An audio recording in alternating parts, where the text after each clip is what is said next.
દર્શક મિત્રો, આપ નિહાળી રહ્યા છો અભિનવ સુરત ન્યૂઝ. જોઈએ આજના મુખ્ય સમાચાર. ગુજરાતના આણંદ જિલ્લામાં બુલેટ ટ્રેન તેમજ એક્સપ્રેસ વેની નડતરમાં આવતા વિસ્તારમાં ડિમોલેશનની કામગીરી ચાલી રહી હતી, ત્યારે પોલીસોનો કાફલો અને ગામલોકોને હટાવવા માટે પોલીસ અને લોકો સામ સામે આવી જતા પથ્થરમારો અને લાઠીચાર્જ કરવામાં આવ્યો. સ્થાનિકોના ઘરોને નુકસાન થઈ રહ્યું હોય અને રહેઠાણનો પ્રશ્ન હોય, પોતીકું ઘર ડિમોલેશનમાં જતું હોય, તે માટે ડિમોલેશનની કામગીરી અટકાવવા માટેની રજૂઆતમાં ઉશ્કેરાટમાં પથ્થરમારો થતા પોલીસે લાઠી ચાર્જ કરવાની ફરજ પડી હતી.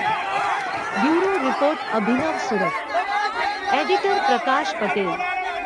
Reporter H. M. Parmar, Rajkot.